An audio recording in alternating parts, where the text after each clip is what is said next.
I am Bill McLaughlin, Editor-in-Chief of Furniture Today. Welcome to Frontline Friday. Last week you got a little taste of our next conference. This week I'm still digging out from the conference, and we still have a little bit more we'd like to share with you. I'd like to give you a little highlight of our keynote speaker, Brian Carter, who is both amusing and informative and talked about social media in today's digital age. So please enjoy this little highlight from Brian Carter. Awesome. Welcome to the Secrets of Social Retail. We're going to be unlocking the secrets of social media to drive bigger retail results. Here's a little bit about me. That's enough about me. All you need to know is I'm outstanding in my field. Actually, that's not my field. That's my grandma's field. Here's my grandma outside of her field of expertise. Amazingly, she lived to be 105 years old. Used to visit her all the time, Kokomo, Indiana. Anyway, we'll get more about her later. So by a show of hands, how many of you are here today? Nice. Okay, most of you. That's good. And how many of you just really like raising your hands? Okay, these are the ones getting doubles at the bar later. And if you're codependent, come raise my hand. No takers. Okay, great. All right. So if you like something I say today and you want to tweet it, you want to Instagram it, just say Brian Carter said it. If you don't like something I say, let's just say this guy said it. We'll blame it on him. So if you want to get a copy of this presentation, there are going to be a couple ways to do it. I want you guys to feel like you can take notes, but you don't have to. You can text the word Carter to 44222, or you can go to keynotespeakerbrian.com/presentation. And I'll also get a copy of this to Bill and Heather so they can distribute it to you later in a PDF form. All right, so let's get to it. How do you get seen, attract more customers, and drive more revenue? We're going to look at the best strategies for social media in 2019 and 2020. How do top retailers use social to drive more business? We're going to talk about adaptation. We're going to talk about visibility. We're talking about engagement. How does that help you grow your store visits and revenue? Okay? Is your social strategy actually attracting more customers?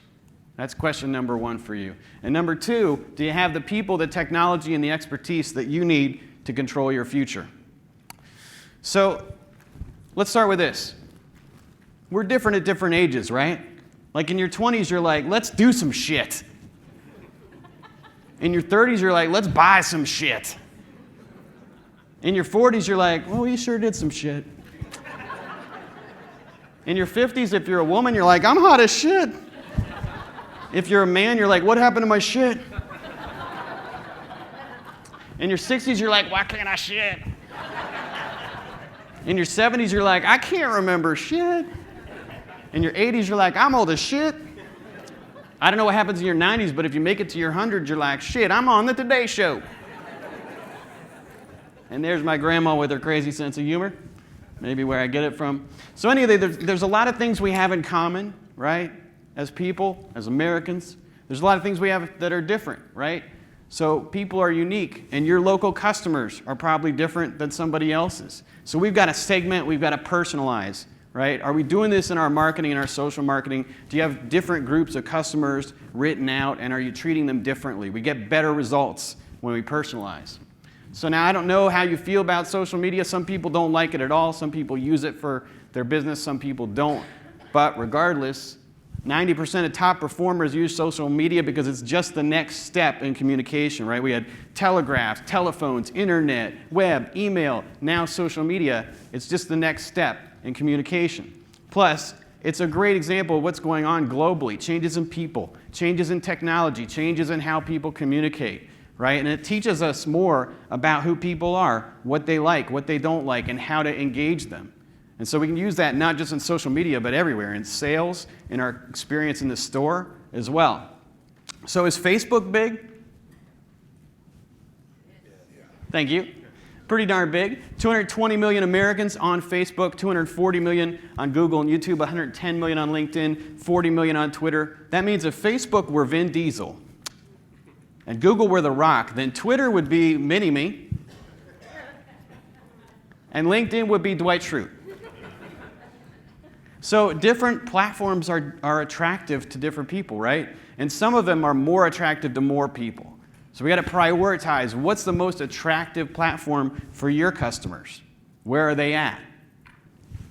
I did some research on social media for you guys. I did a double-blind placebo-controlled trial survey analysis. Thank you. I was pretty impressed with myself. What I found out was that social media is comprised of social and media. I know, it didn't really illustrate my point though, so I made you a pie chart. 50% social, 50% media. That means it's 50%, hey, I like you, 50% look at this funny cat mustache. And that's social media, right?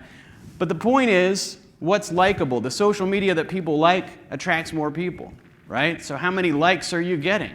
How much engagement are you getting? Are you measuring it? And is it up to an industry standard or above?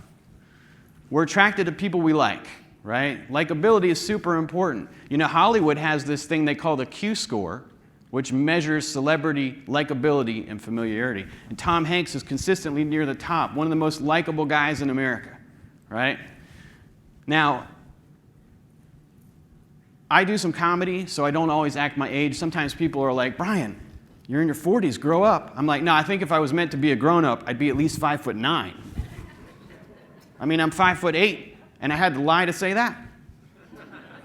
Not a good idea to lie. You won't trust me if I do it right. Trust is the foundation of business, and we have to create trust in the store, with our salespeople, online, with social media. Trust is the foundation. We got to have that, right? We all know that. But the Rare Group did this study. They talked to customers who are loyal to different brands. They said, hey, why are you loyal to the companies you're loyal to? 83% said because I trust that company. But 86% said because I like that company, right? Trust will get you in the door. Trust will get somebody considering buying from you. But what if there are a lot of trustworthy furniture stores, right? How do you beat the others? Got to be likable. I hope you enjoyed that highlight from Brian Carter. Tune in to Furniture Today on Monday when we will be breaking our coverage of Tom Russell's trip to Vietnam. We will have 8 pages inside the paper. We have an outstanding documentary-style video highlight of his trip, and we will also have 10, count them, 10 additional videos inside plants in Vietnam. So for all that coverage, tune in to Furniture Today and FurnitureToday.com on Monday.